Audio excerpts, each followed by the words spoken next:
My name is Leo Maxwell. 18. And until tonight, my biggest problem was getting this last delivery to Sector 7 before the timer hit 0. Every second counted. Then my phone buzzed. Not an order, a video, from Elias Thorne, the billionaire, who just died. I pulled over, my heart already hammering. Thorne's face filled the screen. He told me I'd inherited everything, trillions, but then he smiled and said if I ever revealed why I was chosen, it would all vanish. Just like him. The video cut out. Just as a black sedan with tinted windows screeched around the corner, its headlights blinding me. My heart stopped. This wasn't a coincidence. They didn't even try to talk, just slammed the gas. My stupid scooter was nothing. I dropped it and dove, the roar of the engine echoing in my ears. My phone was cracked. Dead. No way to call anyone, no one to call. I was alone. Whatever Thorne had given me, it had just cost me everything else. I heard footsteps, heavy, coming from the main street. They were already out of the car. I didn't wait. I just ran, deeper into the dark, twisting alleys. Every flickering screen, every news feed, screamed the same headline, Elias Thorne's trillion-dollar legacy, unknown heir. My name wasn't on it, but I knew the world was watching. My apartment building, I could see it from here. A single light in my window, but two dark figures stood by the entrance. They were waiting. My home was gone. A drone, small, silent. It hovered above the building, its red eyes sweeping the street. They weren't just waiting, they were hunting, and I was still in their city. My old life. This hoodie, the delivery bag, the smell of pizza. It was a target now. I found a dumpster, forced myself to let it all go. Every last piece. I walked away, just another shadow in the city. No phone, no money, no home. Only the silence. And the chilling thought that Thorne had known this would happen. He'd planned it. The rain was cold, washing away the city's neon glow. Every shadow felt like a pair of eyes. I was exhausted, bruised, and carrying a fortune I couldn't even touch. It felt more like a curse. I needed to eat, to find somewhere safe. The first thought was money. I found a dimly lit ATM, but my old debit card was useless. Not a single credit, not a single cent. I needed answers. I found a public terminal, the kind you pay pennies for. I typed in Thorne's name, the inheritance, anything. I was leaving a trail, but I didn't care. I needed to understand. Meanwhile, the official investigation was a mess. Inspector Finch, tired and cynical, stood in Thorne's empty mansion. A junior officer mentioned a strange data anomaly, a blip, barely registered, related to Thorne's will. My search led nowhere. The inheritance wasn't just money, it was a decentralized digital trust. No bank, no physical assets. Just a wall of code I couldn't breach. The fortune was real, but utterly useless. Finch looked at the anomaly. A delivery driver, Leo Maxwell, suddenly searching for Thorne's will. It was too neat. Too obvious. He ordered a full background check, a glint in his tired eyes. This wasn't just a blip anymore. The city was a maze, and every turn felt like a trap. I heard it before I saw it. A low hum, then footsteps. A black sedan sped past, too close. I was still being hunted, still just a target. My cheap burner phone vibrated, an encrypted message, not from Thorne, but the trust itself. It confirmed the fortune, but also the silence rule, and it hinted at a network of auditors watching my every move. I was trapped. Finch's report came back. Leo Maxwell, clean record, delivery driver, barely scraping by. And then, multi-trillion-dollar heir. The motive was clear as day. Finch saw it. A kid who killed for a fortune. He didn't know the half of it. I needed to disappear, but the city had other plans. Walking past a diner, a TV flickered in the window. My face, there it was, my name, a news report. I froze. The anchor's voice was cold, official. Leo Maxwell, person of interest in the death of Elias Thorne. My face, everywhere. The city became 1,000 accusing eyes. There was no going back now. The city lights, once a comforting blur, now felt like 1,000 spotlights. Every screen, every face, knew mine. I was no longer just hunted. I was publicly branded. There was no hiding place left. My face plastered on every screen. There was no hiding place left, not in plain sight anyway. The city had become a giant mirror, reflecting my panicked face back at me. I found a spot beneath a bridge, hidden by old scaffolding. The cold metal pressed against my back. Safe, for now. But safe didn't answer anything. I pulled out the burner phone, Elias Thorne, the name was all I had. I typed it in, watching the screen light up the darkness, feeling like every tap echoed. Corporate websites, press releases, nothing real. Then, a flicker. A strange symbol like a broken circuit flashed across the screen for just a second. Gone. I tried searching for Thorne Protocol or Secret Inheritance. Dead ends. Every time I hit a wall or got redirected to another Omnicorp page, they owned the internet too. My phone vibrated. Not a text, not a call, a direct data burst. It bypassed the network, the phone's OS, a message from outside the system straight to me. Who sent it? How? Was it a trap? Another one of Thorne's tests? My finger hovered over the screen. Every choice felt like another step into the dark. But I had nothing else. No leads, no help. I needed answers. So I pushed past the fear and tapped. The screen shifted, processing the unknown data.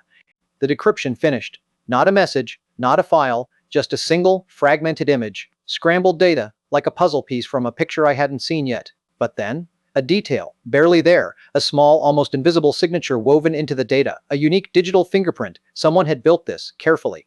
I had an old decryption app, a relic. I ran it. The scrambled data resolved, slowly. It wasn't a map of power, it was coordinates. For a park, a forgotten park bench. A park bench. It could be a trap, it probably was, but it was also a path, a chance, and for the first time in days, a reason to move forward. I had to go. The coordinates led me to a small, forgotten park. Just a bench, weathered wood, empty, too quiet. My heart hammered, waiting for the other shoe to drop. Nothing. Just a bench, a dead end. But then, a flicker caught my eye, almost invisible under the worn slats, not a glint of light, a shimmer. A data reader, small, sleek, humming. My fingers found it, tracing the cold metal. Then, a single red pulse. And the quiet park wasn't quiet anymore. They were everywhere, not street thugs. These moved with a silent, synchronized grace. Dark suits, dark intent. The trap was sprung. Then, a new face. Sharp, arrogant. He stepped from the shadows like he owned them. "You have something that belongs to me," he said. "Victor Thorne." He talked. I didn't listen. My legs moved before my brain could stop them. A gap, a shove, and I was running, crashing through thorny bushes. The alleys were my only chance. Dumpsters, overflowing. Fire escapes, rusted tight. I vaulted a fence, heard heavy boots behind me, gaining. 2 dead ends, a wall of brick, another of steel. They had me. Then, a voice, cold and sharp, crackled from an earpiece on a man beside me. "Tell him. The secret. Now." My breath caught in my throat. A loose grate, barely visible. I kicked it, hard. Metal shrieked. A tight fit, but I squeezed through, falling into the damp-smelling darkness. The echoing drips were my only company. Cold, damp air filled my lungs. Safe. For a moment, the world above was still out there, waiting. I wasn't there. But I could picture it. Victor, back at that bench, his face tight with rage. The data reader, shattered. Find him, he'd order. I want that boy. Victor Thorne, his face, his words. It wasn't just some vague threat anymore. It was him, a name, a family, and I was still just a delivery driver alone in the dark. My heart was still trying to beat its way out of my chest. Victor Thorne, he knew my face, my name, and I knew his. This wasn't just about money anymore, it was personal. I needed answers. Not just about Victor, but about Elias Thorne. Why me? The internet was a trap, but it was also my only way to find out anything. I had to risk it. Every search felt like a spotlight. Elias Thorne, CEO, philanthropist, visionary. Nothing about a secret protocol. Nothing about why he'd pick a nobody like me. It was all a dead end. I wasn't in that room. But I could picture it, Maya Sharma hunched over a glowing screen, picking apart the digital breadcrumbs I'd left behind. My desperate searches, now just data points in her non-stop hunt. She followed me, not with guns, not with threats, just watching. A ghost in the crowd, always a few steps behind. I knew the feeling. I just never expected to be the target. I stepped into the alley, just trying to cut through. And then she was there. Not a whisper, not a sound. She just appeared, blocking my way. No escape. She knew my name, knew about the inheritance. She said I was a con artist playing the long game. Her voice was cold, sharp. Just another person convinced I was hiding something. I couldn't tell her about the silence rule. My inheritance, my life, everything depended on it. So I just stood there trying to explain the impossible. How could she believe me? Something shifted in her eyes. The cynicism was still there, but beneath it a flicker of something else. Curiosity. She saw I wasn't lying, just trapped. And that changed everything. She said she was a journalist, said she had resources, a network, and she offered a deal, her help, if I gave her the story, my story, the one I couldn't tell anyone else. Trusting a journalist. It felt like walking into another trap. But I was out of options. Victor Thorne was coming for me, and I had nothing. Maybe, just maybe, she was the answer. I nodded. A quiet agreement. She handed me a new burner, told me the rules. "Don't waste my time," she said. I shook his hand and smiled. He had no idea what I'd just set in motion. The new burner phone felt heavy in my hand. A lifeline, Maya said, or a new kind of danger. I had to choose. There was no going back to how things were, not after Victor. I dialed. Maya picked up on the second ring, her voice sharp. She told me to move, to find a secure place, fast, a flicker of hope. Maybe I wasn't alone after all. I turned to leave, but a shadow detached itself from the wall. Then another. Before I could even drop the phone, a hand clamped over my mouth. The world spun. Then, darkness. Blindfolded, bound, the world became a symphony of engine hum and muffled voices. Every turn, every bump, a fresh wave of panic. I was a package delivered to an unknown fate. The blindfold came off, my eyes burned, a sterile room, cold gray walls, and there he was, standing over me. Victor Thorne, his face a mask of cold fury. The interrogation had begun. Victor's voice was ice. He wanted the secret, the why behind the inheritance. He was so sure I had it, like it was some physical thing I could just hand over. But I genuinely didn't know. I told him I didn't know. His men grabbed me, slamming my head against the wall. The pain was blinding. Still nothing? Victor asked, his voice calm. He enjoyed this, but I still had no answer to give. Then came the offer. A number, more money than I could ever imagine, enough to solve every problem I'd ever had. Just tell him a secret, any secret. The temptation was a physical ache. $100 billion. It was all right there. But the truth was, I had no secret, nothing to sell. The why of it all, the real reason Thorne picked me, that was still a blank page. And I couldn't lie, not like this. Victor stared. He couldn't understand. He thought I was playing a game, some deeper long con. His face twisted with rage. He snapped an order. Get him out of my sight. They threw me out like trash. Into a different alley, cold and wet. My head throbbed, every muscle ached. But I was breathing. I was free. And I hadn't broken. Not truly. My genuine ignorance was my shield. The silence rule wasn't about keeping a secret. It was about proving I had nothing to sell. I was the test. And I had just passed. A terrifying, profound truth. My body still ached, but the fear was gone. Replaced by something colder. I had to call her. She was the only one who might understand what had just happened. Her voice was sharp, a mix of relief and anger. She'd been trying to reach me. She didn't know what I'd just been through. No one could have. I told her everything. About Victor Thorne, the men, the questions, the secret worth trillions they demanded, and how I truly had nothing to give them. Maya listened. Her expression hardened. She knew Thorne's reputation for games, for tests. She said it wasn't about a ledger. It was about Meg. Just then, the burner phone I'd gotten from her earlier vibrated. A new message, encrypted, not from Victor. This was different, colder. Maya grabbed the phone. Her fingers flew across the screen, accessing her tools. The encryption was deep, but not impossible. She knew what to look for. A new channel opened. A voice, distorted but familiar. Ben Carter. He was the one who sent the data packet before. The one who'd led me into Victor's trap. Ben was a former Omnicorp tech. He'd worked on Thorne's systems. He sounded scared. He said the trap wasn't his doing. He said there were auditors. Thorne hadn't just built Omnicorp. He built a system, an AI-driven network, designed to evaluate, to judge. My every choice, my every move. The protocol wasn't just a will, it was a constant test. Ben explained it all. The auditors weren't looking for a ledger, they were looking for a breaking point, for proof I was just like everyone else, corruptible. He sent me a secure device, a direct line to him, a direct line to the inside, my first true advantage, but it felt like a leash. Then Ben sent a feed, real time, a random street vendor, just living his life, but above him an invisible eye, always watching, always judging. The screen showed a man, ordinary, buying coffee, but the overlay, the auditor status, meant he was being watched, just like me. The cold weight of it settled in my bones. Maya spoke, her voice low. We needed to be smarter than them, she said. If Thorne's network saw everything, then we had to give it something to see. Then her face appeared on the screen. Senator Evelyn Reed, her smile was perfect, a politician's smile, but the words she spoke about Thorne and about me were anything but kind. She used words like unfortunate opportunist and exploiting a tragedy. It wasn't just Victor Thorne anymore. Now, a senator was telling the world I was a fraud. I wasn't in that room, but I could picture it. Senator Reed, her voice calm, making a call. An order given before the door even shut. The kind that moved mountains, or, in my case, moved the law. The way his hand tightened on the receiver, I knew the call wasn't good. It was political. And it meant my name, Leo Maxwell, was now at the top of Inspector Finch's pile. Maya pulled up news articles, old campaign finance reports. Reed wasn't just a politician. She was a thread, connected to Thorne, connected to Omnicorp, woven into the whole rotten fabric. Ben's message flashed on the secure device. Senator Reed, Project Chimera, Omnicorp subsidiary. It was a defunct company. But the dates matched a period where Reed's finances exploded. A tiny detail, a date, it snagged in Finch's mind as he reviewed Reed's public records against the official timeline of Thorne's projects. Just a flicker, but enough.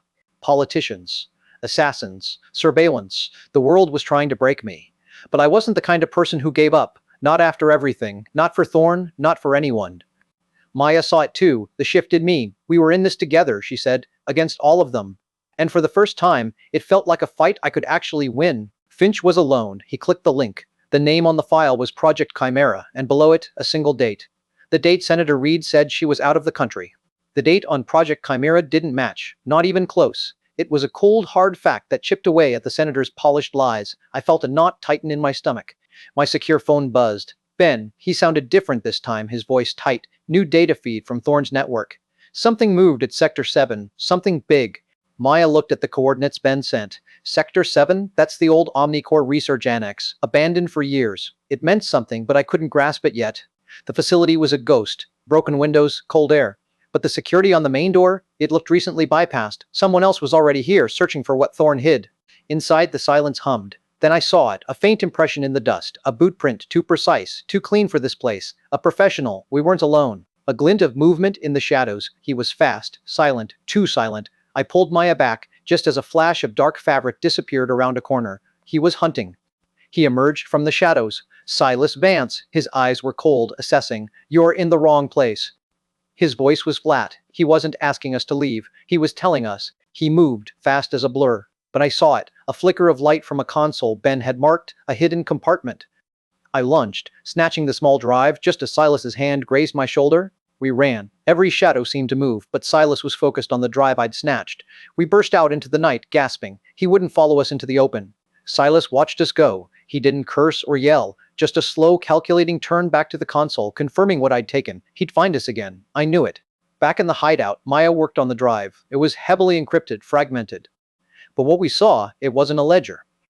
It was cryptic symbols, a partial schematic, like a blueprint for something impossible. Thorne didn't just want an heir for money. He was building something, or planning something. The cryptic symbols on the data log suggested a truth far more profound than just wealth, making me wonder who Thorne really was. The fragmented data log pulsed on the screen, a jumble of cryptic symbols. Maya and I stared at it, knowing it held the answers, but Ben's voice cut through the silence.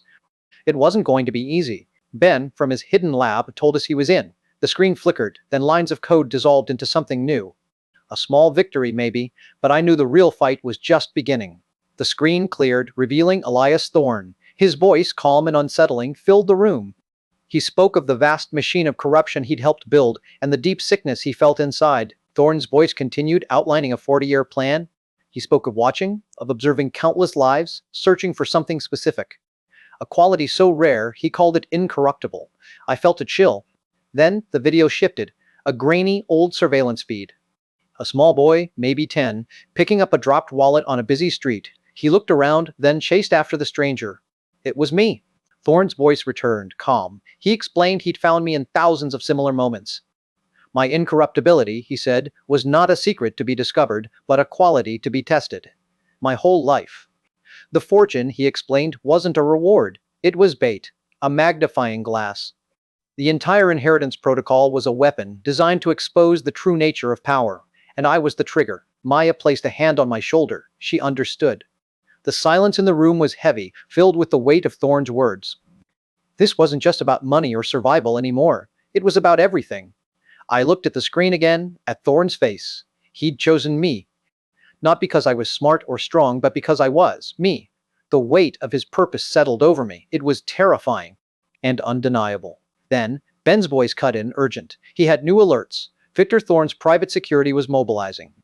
Senator Reed was pushing for a public warrant. The world outside hadn't stopped just because I finally understood. Thorne's last journal entry played. He wasn't after a person or a single ledger. He was after this idea of corruption, the intricate mechanisms that held the world hostage. The secret worth trillions wasn't money, it was the system itself. The game is only just begun, Thorne's voice concluded. My inheritance wasn't freedom, it was a life sentence, a terrifying, irreversible purpose, and I was already playing. Thorne's final message had faded, but his words kept echoing. The true game had begun. I looked at Maya, then Ben. It felt like the world had just cracked open, and we were standing on the edge. I knew what we had to do. Thorne wanted this system exposed. We needed to find it. Ben, I said, you're the only one who can dig through Thorne's digital graveyard. Ben just nodded. He already understood. He pulled up Omnicorp's old archive data, a digital labyrinth that stretched back decades. Maya watched over me as he started his search. Thorne didn't just hide things, he buried them. Ben hit walls of encryption, decoy files, and data traps. It was like Thorne had designed this network to be impenetrable, even to his own heir. Even as Ben worked, I felt it, the constant hum of unseen eyes. Thorne's auditors. I checked my secure device, expecting an alert, a warning, nothing. The silence was almost worse. Hours passed, then Ben cursed under his breath. He'd found something. Not a full file, but fragments of old, highly compartmentalized communications. Nothing about Victor. Nothing about Reed. Something bigger. Ben pulled it all up. A network diagram formed on screen, a swirling web of connections with dozens of unnamed nodes of influence, far beyond anything I could have imagined. This was the system. This wasn't just Victor's ambition or Reed's corruption. This was something else entirely. Maya nodded, her voice quiet. These, she said, these are the real players Thorne was fighting. Ben explained how Thorne had likely crafted thousands of decoy files, a digital maze designed to confuse anyone who wasn't meant to find the core truth. This system was protected by layers of Thorne's own genius. But Ben wasn't deterred. He saw a recurring pattern in the metadata, a faint digital fingerprint. It was a key. He told us it would take hours, maybe more, to unlock the next layer. We had to wait. The air grew heavy. The clock kept ticking. Then, a chime from Ben's terminal. The decryption was complete. A cryptic ledger entry appeared, referencing a high-profile global summit. It was a start. Below the summit reference was a coded communication. Ben ran it through a quick parser. A name or a symbol. I knew it. A figure from recent headlines. The true scale of Thorne's fight was just beginning to emerge. The name Ben had just pulled up. It was everywhere. Headlines, boardrooms, global summits. I heard Maya's sharp intake of breath beside me. This wasn't some minor player. This was the system itself. Ben's voice, calm despite the gravity, laid out the connections. Not just one name, but a web. Corporations, politicians, even institutions I thought were untouchable. He showed us the invisible threads. The weight of it hit me. How could anyone fight this? It felt like trying to punch the ocean. Maya saw it in my face, that moment where I almost broke, almost gave up. Maya's voice cut through the silence. She reminded me of Thorne's journals, his careful plans. He didn't just expose corruption, he built a way to fight it. There had to be more. Ben, following Maya's lead, zoomed in. There it was. A dormant signature hidden deep within Thorne's old Omnicorp networks. Not just data, something. Alive. He called it an AI signature. Dormant but sophisticated. Thorne hadn't just collected data, he'd built something to process it, to understand it. A digital guide, waiting for a hand to wake it. This wasn't just a record, it was Thorne's final move. His mind, still working, still fighting, long after he was gone. A digital legacy, waiting for someone to pick up the torch. But it was dormant. Ben said it needed immense power, and specific data streams to fully awaken. It was a lock, and we had to find the right key. Maya suggested feeding it Thorne's journals, the raw data of his disillusionment. Maybe that was the key. His own story, activating his own weapon. Ben initiated the transfer. The air hummed with power. Lines of light pulsed across the screens, the AI's dormant core flickering to life. It was only partial, but it was something. Then, a flash. A single image burned onto the screen for a fraction of a second. Senator Evelyn Reed.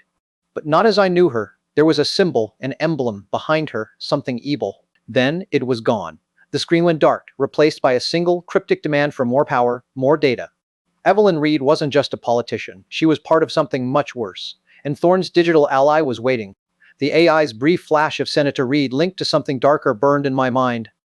The screen had gone dark, but the chill lingered. This wasn't just about money anymore. This was about power, the kind that could swallow cities whole. Maya paced, her movements sharp, then was already hunched over the console trying to coax Thorne's AI back to life. But before he could, my new burner phone buzzed with an urgent news alert. The headline made my stomach drop. They issued a warrant, Maya said, her voice low and tight, for fraud, embezzlement, conspiracy. My name was already plastered across every newsfeed. Reed hadn't just attacked. She'd painted me as a monster for everyone to see. We need to move, now. Maya's words were a sharp command. Every minute we stayed here, the risk grew. I didn't need to ask who we meant. I was the target. And the public now knew my face. I pictured Reed in her office, a cold smile on her face. This was her move, she hadn't bothered with subtlety. She knew the power of public opinion, the way it could turn a man into a phantom, hunted by every civilian with a phone. Out on the street, it was worse than I imagined. Every public screen, every phone, showed my face. They called me a thief, a fraud. The whispers followed me. There was no place to hide when the whole city believed you were a monster. I knew Inspector Finch would get the warrant. He was by the book. But I also knew he'd seen enough of Thorne's world to question things. He'd pull the file, he'd read the charges, and he'd see the holes. And he'd see the holes. He'd trace the warrant back to Reed's office. He'd see the speed, the lack of due diligence. The fabricated evidence would be too clean, too perfect. Something would feel off, even to him. Reed's influence would be a heavy weight, his superiors would push. The media would demand arrests. But Finch had a quiet integrity. He wouldn't ignore what he saw, not when it felt this wrong. I was Leo Maxwell, the delivery boy, now a fugitive. Thorne had known this would happen. He'd known the system would fight back, that it would weaponize everything against me. My inheritance wasn't just a fortune, it was a target on my back. Then, a message from Ben. He'd done it. He'd coaxed a flicker of life back into Thorne's AI. A single line of text, raw data. It was cryptic, urgent, a location, a number, a new directive. Back at the precinct, Finch made a choice. He pushed the official case file aside. Then, from a hidden compartment in his desk, he pulled out something else. A file with no official markings. A single cryptic symbol on its cover. His own investigation had begun. The official case file on Leo Maxwell lay open on my desk. But the folder I pulled from the hidden compartment beneath wasn't official at all. It was just a few pages, marked with a symbol I'd seen before on Thorne's personal effects. The official report claimed Leo's fingerprints were on the murder weapon. My folder contained a forensic analysis dated days before Thorne's death, confirming the weapon was already wiped clean. One detail off, but enough to trip the alarm. The digital evidence against Leo was a mess of manipulated timestamps and forged metadata. I knew enough to see the seams. Someone had worked hard to create a ghost, but they hadn't been careful enough. The forged data led to a shell corporation, then a dead end. Too clean. A ghost in the wires, not a glitch. Someone was covering their tracks and they were good, but not perfect. I saw one of Reed's junior aides, a kid barely out of college, carrying an unmarked package into a private office. Too late at night for a delivery, too careful for a routine errand, everything about this felt wrong. The pieces clicked into place. The wiped weapon, the digital trail, the late-night package. It wasn't incompetence. It was a setup. Leo Maxwell was being framed, and Senator Reed was pulling the strings. My career, my pension, everything I'd worked for. One anonymous tip, one leaked file, and it could all be gone. But what was the alternative? Let an innocent kid burn while the real criminals walked free? That wasn't how I worked. My phone buzzed. A message from command: close the Maxwell case. Finch, Senator Reed is asking questions. The pressure was on. They wanted Leo in a cell, fast, and they didn't care how. I wouldn't let them. My hands moved with a practiced precision, navigating encrypted networks, creating a ghost of my own. It wasn't enough to clear Leo, not yet, but it would be enough to plant a seed of doubt. Enough to make someone else start looking. The data I extracted was small, a single metadata tag from Reed's server, hidden deep. It wouldn't clear Leo, but it would point to a specific, impossible discrepancy, a tiny crack in Reed's perfect facade. And it felt dangerous just holding it. I knew who would listen, who would see the truth in the numbers. Maya Sharma. It wasn't much, just a whisper in the dark, but sometimes a whisper was all it took to start an avalanche. My phone buzzed. An anonymous message. A data snippet. It was small, almost nothing. But the metadata tag, the impossible date. It could only mean one thing: someone else saw it. Someone else was fighting back. The anonymous data flickered on Maya's screen. It wasn't just a random tip. The timestamps, the file names, they pointed directly at Reed's office. Someone inside was fighting back. I saw the data. Proof of the frame-up traced back to Reed. It wasn't much, but it was a crack in her perfect facade. A small victory, but a victory nonetheless. Reed's warrant meant we couldn't stay. Ben found us a temporary bolt hole, deep in the city's forgotten layers. Every shadowed alley felt like another pair of eyes watching. We thought we were safe. But the quiet only meant someone was listening closer. Someone who knew exactly where to look. A shadow detached itself from the wall. Silas Spence. He wasn't rushing us, wasn't yelling. That was worse. He wanted something else this time. He just stood there, watching us. My hand went for the knife I'd found. But Vance didn't draw. He just raised an empty palm, a strange, almost respectful gesture. He spoke, his voice low. He wasn't just working for Victor or Reed. There was a third name. A shadowy group I'd never heard of, pulling strings even higher up. Vance didn't care about Thorne's secret. He wanted to know who truly held the power. He offered a truce, a temporary alliance, for his own reasons, for survival. Maya looked at me, a silent warning in her eyes. But another enemy was better than three. We had no choice. I nodded. A truce, for now. Vance pulled a small data chip from his jacket. No label, no clear origin, just a coded message, a digital breadcrumb from the third faction he spoke of. I handed the chip to Ben. He plugged it in, his fingers flying across the holographic keyboard. The screen pulsed, lines of unknown code scrolling into existence. Then, a symbol. Not a corporation, not a government. Ben said he'd seen it before, in the deepest, oldest archives of Omnicorp. A mark from before Thorne, from before everything. Ben was already deep in it, the holographic screen a chaotic swirl of code and symbols. Vance's message, the one with the ancient mark, pulsed at its center. I stood behind him, my breath held tight. Ben ran a hand through his hair. He said the encryption was ancient, layered deeper than anything he'd seen from Omnicorp.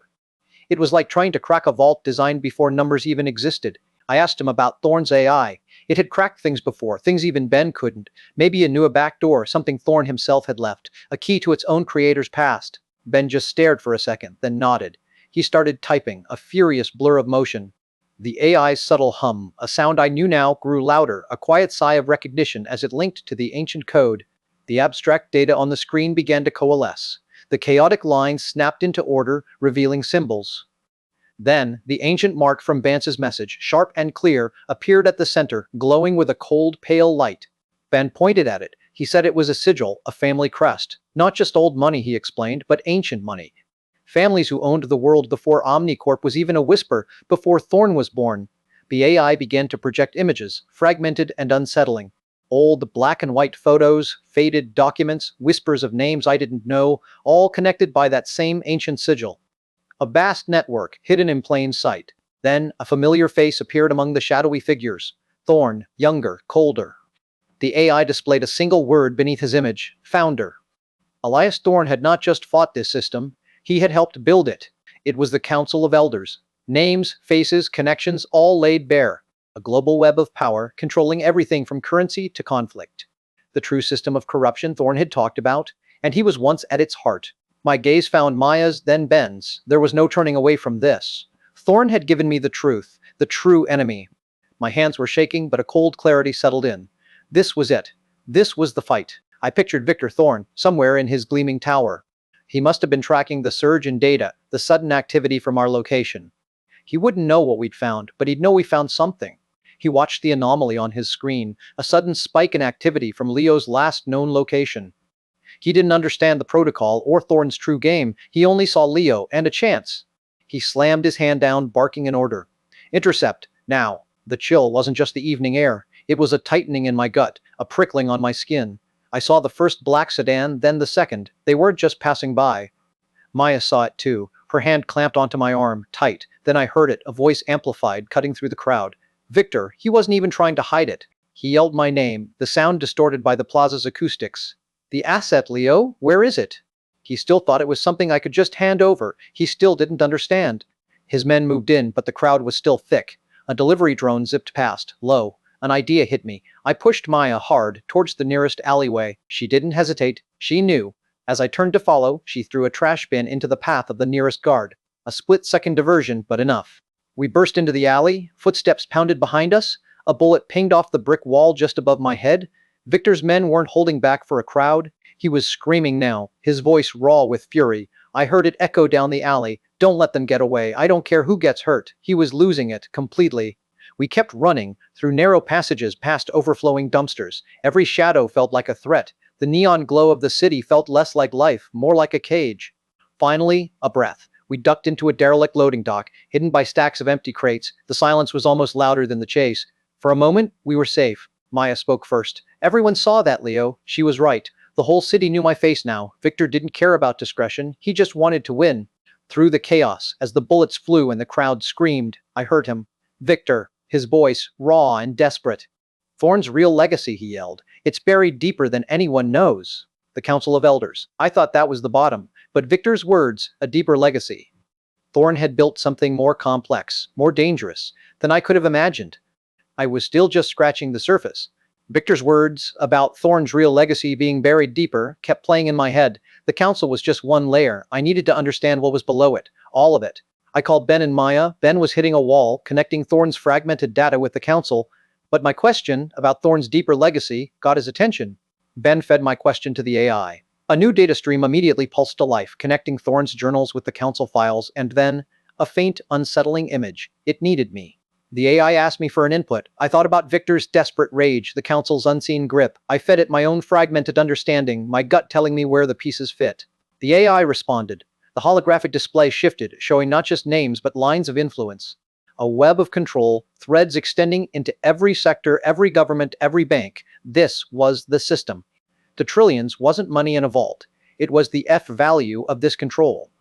The wealth of entire nations, steered, manipulated, skimmed, a global economy built on a lie. It was chilling. Thorne's journals, the recordings, they weren't just a record, they were a map. He hadn't just observed this system, he'd been part of it and then meticulously planned its downfall. Through me. The weight of it hit me. The truth wasn't a hidden ledger or a secret vault. It was this entire, sprawling, corrupt system, and I was holding it all. Maya and Ben stood silent, understanding too. Then, a deep, resonant hum filled the room. The holographic display solidified, sharpened. Thorne's AI, the auditors that had watched my every move, was fully online. It recognized me. A calm, synthesized voice spoke from the AI. Inheritance protocol, final directive, initiated. A new holographic projection appeared. Thorne's ultimate plan. To expose the council, publicly, the directive detailed the risk. To succeed, I would have to make a choice, a profound moral compromise, my integrity, or the safety of those around me. Thorne had known this too. I stared at the holographic projection of Thorne's final directive, the impossible choice laid bare. The true cost of my inheritance, of knowing the secret, was now clear. It was everything. The holographic projection pulsed, a cold blue light reflecting in my eyes. Thorne's final directive. It demanded a choice I didn't want to make, a price I wasn't sure I could pay. The AI's voice was calm, detached. It explained Thorne's logic. This wasn't just about exposing them. It was about proving someone could still choose right, even when the cost was everything. The plan involved Amicor's annual shareholder summit, a live global broadcast. And for it to work, Maya needed to be inside, feeding intel, Ben outside, creating a system-wide distraction. They'd be ghosts in the machine, or targets. I walked away from the screen, my hands shaking, asking them to risk their lives, for a chance at the truth. It felt like Thorne was asking me to become one of the corrupt himself, to sacrifice others for my cause. Ben glanced my way. He was focused on his keyboard, but I saw his eyes track me. He asked if everything was all right. I just mumbled something about needing a break. He didn't push it. Not yet. Later, Maya found me staring out the window. She didn't ask what was wrong. She just said I looked like I was carrying the whole city on my shoulders. She knew me better than I thought. I remembered a time, years ago, a kid on the playground, bullies. I stepped in, knew I'd get hurt, but it felt like the only choice. Thorne must have seen that, somehow. Back in the present, I pulled up the directive again. I searched for a loophole, another path. But the AI's data was absolute. There were no alternatives, only this one, impossible choice. I spoke to the AI, my voice rough. I asked if Thorne ever thought about the real people, the lives he was playing with. The AI just gave me probabilities, no answers. The AI projected scenarios, a blurred image of Maya caught in a crowd, Ben's face distorted by static. Thorne's protocol wasn't just a test of my values, it was a test of my ability to watch my friends fall. I closed my eyes, just for a second. When I opened them, the fear was still there, but something else had settled. A cold certainty. Thorne wanted a choice. He was going to get one, no matter the cost. Maya stepped up beside me. She didn't need me to explain. She just looked in my face, then out at the city. She said, "Whatever it is, Leo, we're in this, all the way." Maya's words landed like a promise, a heavy one. I knew what Thorne wanted, but I also knew the cost, the risk to them. My hand still hovered over the console, the final directive waiting. There was no easy path. Thorne's plan wasn't just a brutal instruction, it was a blueprint. I had to find a way to make it ours, to protect the people I cared about. The AI projected the data, a maze of connections. Ben was already pulling up schematics. I explained my idea, not a full exposure, not yet, a probe, a test. He just nodded, his fingers already flying across the interface. The council's power was a web, vast and intricate, but even a web had thin strands. We found one, a shell corporation, a financial conduit they thought was invisible, small enough for a first strike. A targeted data leak. Ben called it a surgical strike. Get just enough out to cause a shiver, not an earthquake. The challenge was making it untraceable, a ghost in their system. No innocence, I told Ben, no collateral damage. Thorne's plan was ruthless, but mine wouldn't be. He looked at me, then back at the code. He understood. The final checks ran, green lights across the screen. The payload was ready. A single click would send a small piece of Thorne's truth into the public square. My stomach tightened. Ben hit the key. A pulse of data, invisible, untraceable, surged out into the city's network. It was just a ripple, but I knew what ripples could become. The AI's holographic display flickered. System vulnerability detected, it announced, its voice emotionless. A cold, clinical victory. The first domino had fallen. Victor's private terminal buzzed.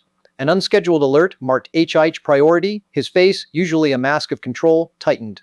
Something new was happening. Senator Reed's aide interrupted her meeting. A hushed whisper. A small, unexpected data breach at a subsidiary. Her eyes narrowed. This wasn't a coincidence. I looked out at the city, the neon glow reflecting in the glass. I was no longer just a target, just a pawn. I was a player now, and the game had finally begun. We waited. The city lights blurred outside Ben's lab, reflecting on a dozen screens. Every newsfeed, every market ticker, we scanned them all. My strike had landed. But what would they do next? The silence was louder than any explosion. Then Ben mumbled something. A flicker on one of his obscure data streams. Not an attack, not a counterstrike. Something else. Something subtle, almost tiny, like a ghost just brushed past the system. Maya pulled up her own system. She'd spent weeks building a profile on the shell corporation I'd hit. Now one of her key investigative reports, a deep dive into their financials, was failing to load. Then it was gone. Just to 404. It wasn't just Maya's report. We watched as public records, company filings, even minor news mentions of the Shell Corporation began to vanish. ASA people, one by one. A systemic erasure, like someone was wiping a blackboard clean, line by careful line. This wasn't brute force. This was surgical. I understood then. They weren't just fighting us, they were fighting reality. The council didn't send assassins. They sent digital ghosts to rewrite the past. Ben was already trying to reverse it, to find some backup, some trace. But every digital footprint, every cached version, every archive entry was gone. It was like the corporation and all its dark dealings had simply never existed. Maya slammed her hand on the desk. All those hours, all that digging. The connections, the shell companies, the money trails. Erased. Years of work, just gone. It was a cold, calculated injustice. Thorne's AI chimed in, projecting data across the main screen. It wasn't just digital deletion. It was a narrative resynthesis, a method of not just removing information but replacing it with a carefully constructed void. The council had perfected the art of making truth disappear. This was their true power, not money, not influence, but the ability to control what was real. How do you fight an enemy that can erase your every move, every victory? The thought settled in my gut, cold and heavy. I looked at Maya, then at Ben. We couldn't fight them on their terms, we needed something else. Something they couldn't just delete from a server. Something tangible. Something human. Maya nodded. Her anger hadn't faded, but it had sharpened into something colder, more focused. You're right, she said. Public records are just the surface. We go deeper, to the things they can't delete. The people. Just then, Ben's secured channel pinged. A single data packet. Untraceable. It opened to a corrupted image of a public figure. The council wasn't just deleting records. They were planting something far more disturbing. While we were tracking ghosts in the digital realm, Finch was looking at the real ones, right in front of him. He was tasked with covering my tracks, but he saw the planted dirt for what it was. The files were supposed to lead him to me, to a neat little package of fabricated evidence, but Finch saw the loose threads. He saw the fingerprints of someone far more powerful. Senator Reed's directives were clear: escalate pressure, find a conviction. She expected him to follow orders. But Finch knew the truth had a different scent. He made a choice then, not to fight them directly, not yet, but to make their clean narratives messy. The first step was to lose a few things. A missing report here, a misfiled document there. Small things, unnoticeable to anyone not looking for them. Enough to slow the current, to create eddies. But passive resistance wasn't enough. He needed to push back, to create his own current. He needed a voice that wouldn't be traced back to him. He posted the redacted details, the inconsistencies in the official narrative. A tiny spark in the vast dark network. He hoped someone out there was watching for it.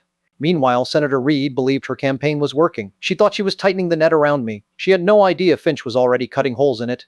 A week passed. The bureaucratic roadblocks he'd created were holding, but the silence from the forum was unnerving. Was anyone even listening? He checked the forum one last time, expecting nothing. But a new post, a reply to his own, flickered on the screen. It was short, just a question. Then, a notification. Encrypted, from an unknown source. Not from the forum. It was just one word, but it hit him like a physical blow. Thorne. The name on the screen, followed by a string of numbers. Finch knew then, this wasn't just about Reed, it was bigger, much, much bigger. The encrypted message pulsed on my screen. Thorne, then a string of numbers. I ran every decryption algorithm I had. Nothing. But a pattern emerged, not a code, but coordinates. A location, not a secret. Ben was still trying to piece together that corrupted image. I kept thinking about the council. How they just erased things. Not just files, but truth itself. It made my skin crawl. Ben found it. A hidden watermark, buried deep in the corrupted image. It wasn't just a deepfake, it was a signature. A signature belonging to a subsidiary of a council-linked media conglomerate. They were everywhere. I asked Thorne's AI about the council's information networks. Its response wasn't data, but a question. What is the root of all information? The screen pulsed, the question hanging there. It wasn't giving me answers, it was forcing me to think. I tried to transfer a small amount, just to keep us going. The system refused, not an error, a block. A specific, targeted block. A portion of my inheritance, suddenly, was just gone. Inaccessible. Ben checked the logs. No hack, no external attack. It was an internal protocol. Like the system itself had changed its mind. I told Ben it had to be the council. Another way to squeeze me. Another test. Ben kept digging into the financial block. He found an anomaly, a signature, not the council's, not one he recognized. It was a new string of code, clean, precise, like a surgeon's cut. This was something else entirely. Maya wasn't waiting for us. I knew she wouldn't. She was already out there tracking the threads from her erased reports, trying to find the original source. She was too close to the fire. I worried she would get burned. Then, a flicker on Ben's monitor. Just a fraction of a second. A system alert, not a red warning. More like a quiet nod. A single eye icon, overlaid on a map of the city, right where Maya was. A new data packet arrived, unsolicited, encrypted, but this time Thorne's AI didn't ask a question. It just delivered, like a judgment. Another message I didn't ask for but knew I had to open. Ben worked fast, his fingers a blur across the keyboard. The encryption was tight, but it was Thorne's signature. He knew exactly what he was doing, and what he wanted me to see. The screen cleared. Fragmented, grainy, but unmistakable. It was Maya, outside that council-linked facility. She was exposed. Thorne's auditors weren't just watching me, they were watching everyone around me, and judging my choices through them. The screen cleared, showing Maya, outside that facility. Thorne's auditors weren't just watching me, they were watching everyone around me, judging my choices through them, and I had led her right into their view. Ben confirmed it. The auditors weren't just a system, they were a network of unseen eyes woven into Thorne's code, watching everyone. He pulled up the facility's schematics, the same one Maya had been tracking. Maya was already inside. The air in that abandoned data center felt too quiet, too still. Her footsteps echoed. Every shadow seemed to stretch a little too far. She found it. A single active terminal, glowing faintly in the gloom. It showed a corrupted log, a trail of breadcrumbs leading to nothing. It was too easy. A lure, a trap. But it was already too late. The moment she realized it, the lights flickered, not the faulty fluorescent kind, but a deliberate power cut. The shadows deepened, footsteps, multiple, approaching fast. She fought. Hard, but they were too many, too fast. She slammed her hand down, sending a signal, a desperate burst of data, before the impact hit. Then, nothing. Back in the hideout, Ben's screen flashed. A garbled message, barely coherent, but it was her voice, distorted, desperate, then static. Ben cursed. Council jamming. It was too strong. He was trying to triangulate her last known position, fighting against a wall of digital noise. Every second counted. This was the impossible choice. Thorne's protocol. It wasn't just about me, it was about everyone I let close. Every step I took, every decision, put someone else in danger. Maya was the proof. Then, silence. The garbled signal vanished completely. Ben slammed his fist on the desk. She was gone. Or, at least, her signal was. Then, a new alert. Not from Ben's system. It was Thorne's, an encrypted video feed overriding everything. Her, bound, gagged, and a timer counting down. 4 hours. That's all I had. This wasn't a test anymore. This was a promise. I would find her, no matter the cost. Thorne's protocol would have to wait. The timer on the screen was a countdown to Maya's end. Every second burned. I had to move, had to do something. But what? My hands shook as I looked at Ben, knowing his tech might be our only chance. Ben's tech could get us in, but it couldn't get us out. Not alive. There was only one person I knew who could handle that kind of chaos. A man I swore I'd never trust again. I typed the number.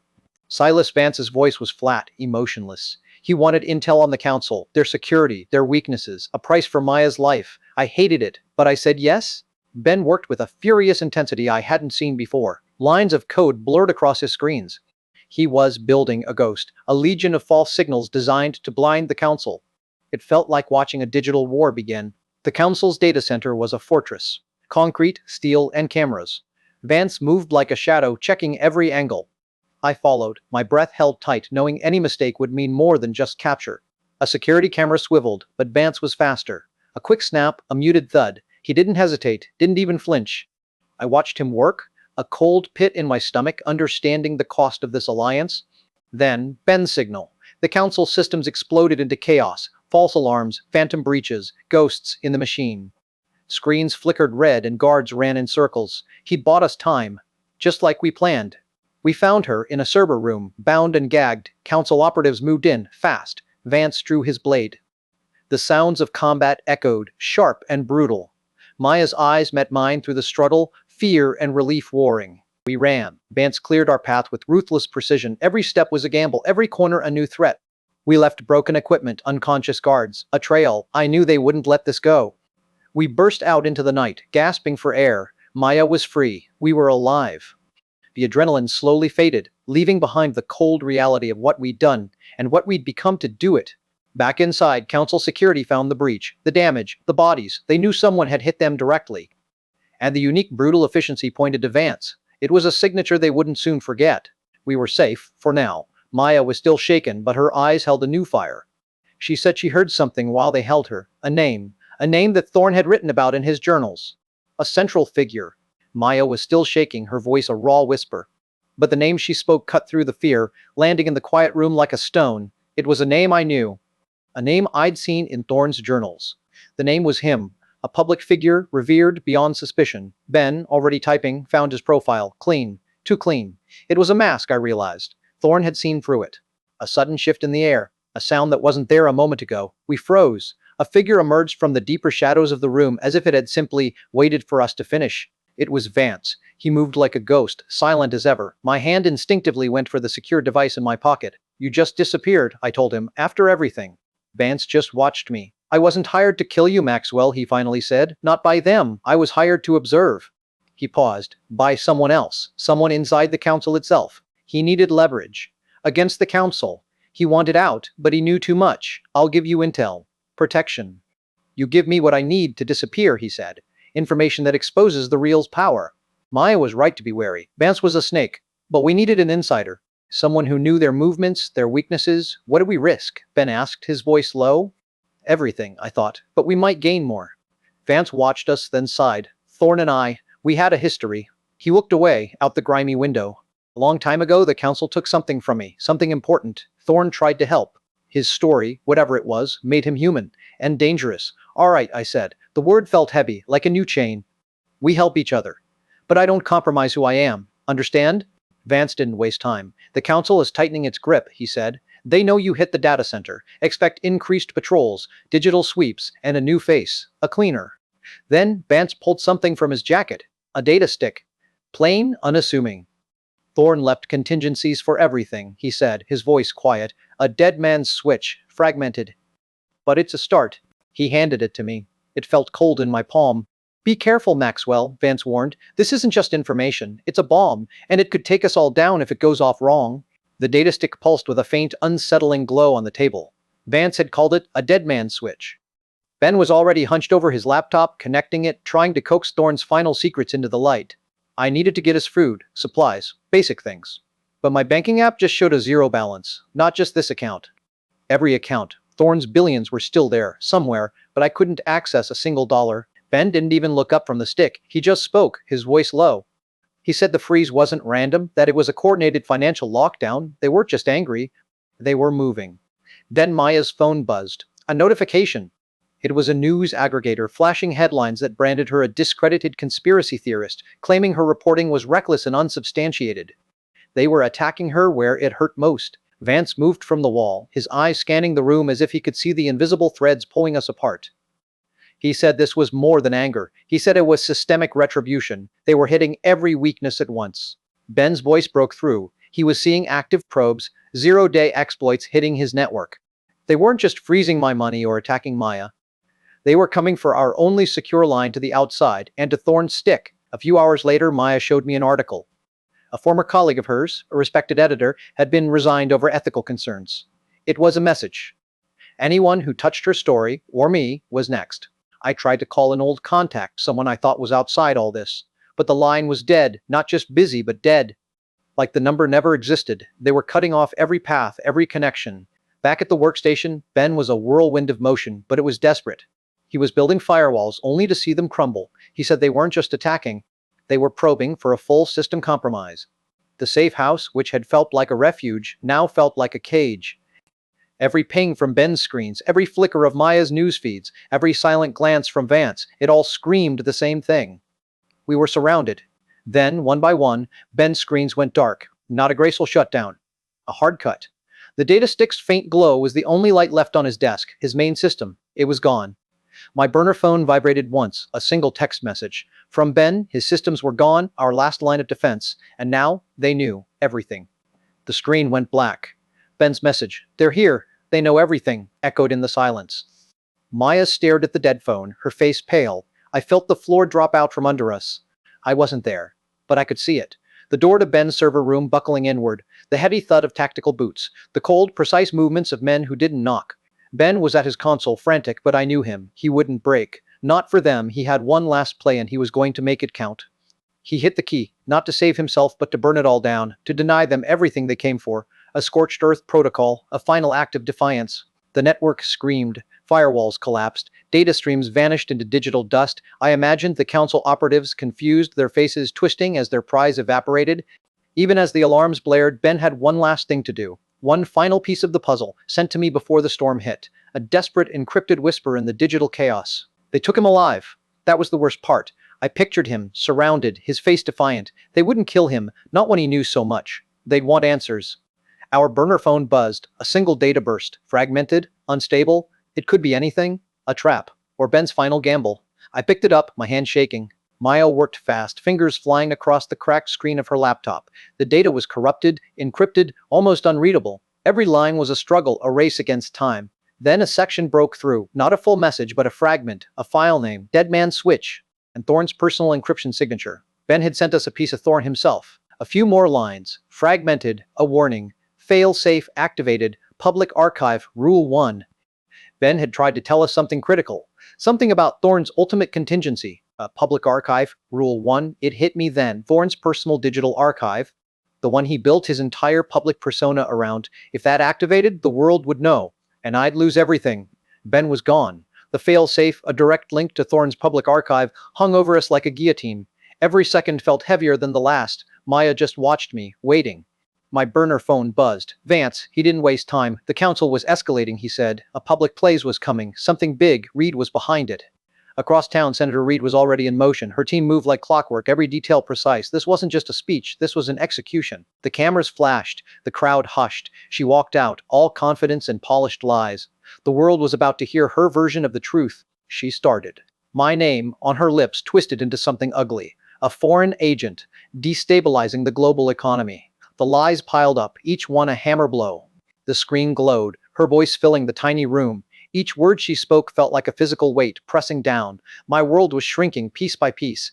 Then, a flicker. Her voice, sharp as a whip, betrayed her. A slight shiver in her hand, a flash of something too aggressive in her eyes. She was overplaying it. Maya leaned in, her eyes fixed on the screen. "Did you see that?" she murmured. She almost lost it. She's desperate. A crack in the wall. Maybe. But the public didn't see it. All they saw was the senator, righteous and authoritative. News feeds exploded. My face, everywhere, branded a traitor. Inspector Finch watched it all from his cluttered office, a cold cup of coffee beside him. He wasn't buying the performance, not for a second. His forum. The anonymous tip he'd planted weeks ago. A new reply, a string of numbers, a detail Reed had just mentioned, but wrong. The exact coordinates. He closed the forum. He had it. The proof. Reed had lied. And now, he had the leverage to make her pay. Finch knew exactly what his next move would be. Finch held the anonymous tip. I knew he wouldn't let it go, not with Reed's face plastered everywhere, selling a story that felt too clean. He'd find the cracks. Reed must have felt the ground shift. The news about Finch would reach her. The careful image she projected, it was starting to crack, and she knew it. Reed's words still echoed on every screen. They painted me as a monster. Maya watched, her jaw tight. We were cornered, and the walls felt like they were closing in. Vance was out there, somewhere. I knew he saw more than we did, always watching the ripples. He'd know the council's next move before it even formed. My burner phone buzzed. Not a call, not a text. A new icon appeared, glowing. Thorne's AI. It was time for his final test. I could feel it. The screen lit up. Not words, but questions. About choices. About integrity. Thorne wasn't asking for answers. He was asking me to look at myself. Each question was a mirror. Every impossible choice I'd made, every sacrifice. It all came flooding back. Was I truly incorruptible? I had to believe it. A single green checkmark. Then, Thorne's AI. Protocol confirmed. The dead man's switch, the one Ben died for, it unlocked. Finally. The data streamed in. A name, the vault. And a directive, infiltrate. Thorne had one more game, and this was the end game. Maya pulled up everything. The vault was a fortress. Layers of security. Thorne didn't just want me to find it, he wanted me to break into it. Deep within the file, a small note. My final message. Personal. Thorne had left something just for me inside that place, something only I could find. Then the coordinates resolved. Omnicorp Tower, the very heart of the council. Thorne wanted me to walk into the lion's den, and I knew I would. The coordinates glowed on my screen, a specific level, a specific sector within Omnicorp Tower. Thorne's final puzzle led straight into the lion's den. Maya stood beside me, silent, but I could feel her fear. We needed intel, the kind only someone deeply embedded, someone with no loyalty, could provide. I found a secure line, a disposable contact. Vance would listen for the right price. Vance's voice was flat, emotionless. He described the Omnicorp Tower's perimeter defenses like reading a grocery list: optical sensors, pressure plates, sonic emitters. He said getting inside would be a bloodbath. Then he moved to the vault itself. Beyond the outer shell, layered biometrics, retinal scans, voice prints, and the guards. Not just corporate security, he called them the Silent Guard. Thorne's old enforcers, now the council's. Maya said it was impossible, suicidal. She was right. But Vance's words echoed. Thorne had built this. He had to know its weaknesses. And he had left me the coordinates. There had to be a way. A diversion. Something to pull the council's attention even for a moment. Maya insisted she could create a ripple. She sat at a public terminal, fingers flying, trying to exploit a known vulnerability in city infrastructure. The terminal screen flickered, not with a success message, but a system alert. A block. Immediate. Clean. It wasn't a firewall, it was a wall of anticipation. They were waiting for us, everywhere. Maya's call came moments later, her voice tight. They knew, she said, before I even typed the first line. They were already there. The council wasn't just reacting, they were predicting. No diversions, no external help, it was just me and Thorne's final message. I pulled up the Dead Man Switch file again, scanning every line, every character. There had to be something I missed. And there it was. Not a direct instruction, but a pattern. A sequence of old Omnicorp security protocols, long deprecated. A back door, hidden in plain sight, designed to be found only by someone who knew Thorne's history. A way in. A chance. It was reckless, suicidal even, but it was a chance. For Ben, for Thorne's truth. I looked at Maya, she knew what I was thinking. There was no other path. The air was cold. The city hummed around me, oblivious. Omnicorp Tower pierced the night sky, a monument to the power I was about to challenge. I took a breath, and then, I walked. The Omnicorp lobby felt like a mausoleum. I gripped the new burner phone in my pocket. Vance's voice was a low hum, a lifeline in the overwhelming silence. This was it. No turning back now. The primary access point is a ventilation shaft. Level 2, maintenance corridor. Vance's voice crackled. A back door, hidden in plain sight. Thorne always had a flair for irony. I moved. I found the panel. Not biometric, just an old keypad. Thorne used a simple code for every personal access point, Vance explained. His birthday. The old man really did trust only himself. The panel clicked, a faint whirring sound from behind the wall. I slipped inside a narrow ventilation shaft. The air was stale, metallic. The hum of unseen machines vibrated through the metal floor. This was the real vault. Vance's next instructions led me to a grate overlooking a sterile room. Below, Ben was strapped to a chair. 2 figures in dark suits stood over him. Interrogation, just as Vance predicted.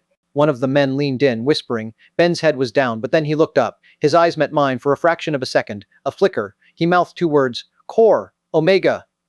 Core Omega, Vance repeated in my ear, his voice tight. That's where Thorne's final message is, and it's guarded by a silent guard. He's already in the sector. Move, now.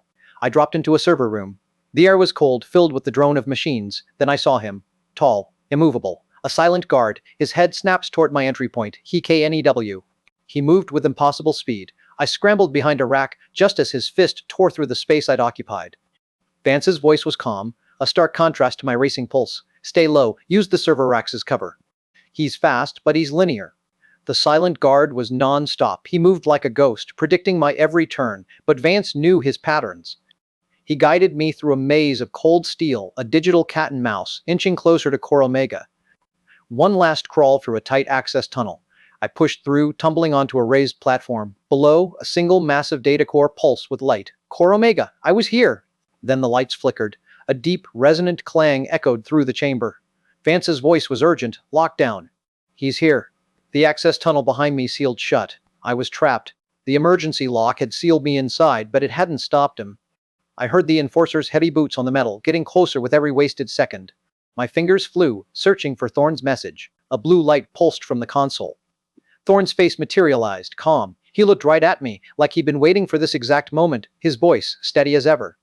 He spoke of the protocol, not as a test for wealth, but a weapon against the sneaky corruption that truly ran the world. That was the prize he spoke of.